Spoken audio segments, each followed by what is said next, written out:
اگر آپ کے گھر میں یہ 3 کام ہوتے ہیں تو آپ کے گھر میں غربت آئے گی۔ یہ میری بات نہیں ہے، یہ رسول اللہ صلی اللہ تعالی علیہ وآلہ وسلم کی بات ہے۔ آپ دیکھیں، اگر ان 3 کاموں میں سے ایک کام بھی آپ کے گھر میں ہوتا ہے تو فوراً ختم کر دیں، انشاءاللہ آپ کے گھر میں رزق کی برکت ہو جائے گی۔ انشاءاللہ اللہ پاک آپ کے لیے رزق کے دروازے کھول دے گا۔ وہ 3 کام کون سے ہیں جو آپ نے نہیں کرنے؟ اس ویڈیو کو مکمل دیکھنا ہے، شیئر ضرور کرنا ہے۔ آپ کے ایک شیئر سے بہت ساری بہنوں کا، بھائیوں کا بھلا ہو سکتا ہے۔ آقا علیہ الصلوۃ والسلام کا فرمان ہے، جو دوسروں کے ساتھ بھلائی کرتے ہیں اللہ پاک ان کے ساتھ بھلائی جلدی فرما دیتا ہے۔ پسند کی شادی کے لیے، اولاد کے لیے، رشتے کے لیے، ویزے کے لیے، کسی بھی حوالہ سے حساب کروانا چاہتے ہیں، استخارہ کروانا چاہتے ہیں، واٹس ایپ پر رابطہ کریں۔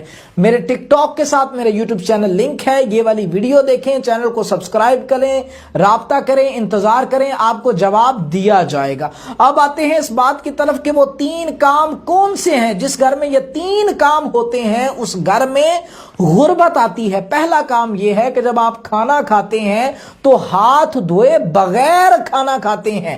دیکھیں آقا علیہ الصلوۃ والسلام کی سنت بھی ہے ہاتھ دھو کے کھانا کھانا۔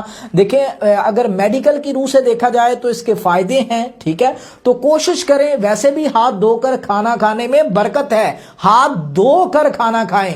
نمبر 2، جس گھر میں ناپاک مرد یا ناپاک عورت ہوتی ہے کہ حقوق زوجیت کے بعد غسل نہیں کرتے، گھر میں ناپاک ہی رہتے ہیں، اس گھر میں غربت آتی ہے۔ نمبر 3، جب آپ کے دروازے پر کوئی سائل، کوئی فقیر آتا ہے تو اس کو آپ دھدکارتے ہیں، جھڑکتے ہیں اور اس کے ساتھ آپ چیخ کر بات کرتے ہیں، اس وجہ سے بھی آپ کے گھر میں غربت آتی ہے۔ آپ نہیں فقیر کو کچھ دینا چاہتے، آپ پیار سے جا کے اسے بول دیں کچھ نہیں ہے یا معاف کر، جو بھی ہے کوشش کریں اس سے نرمی سے بات کریں۔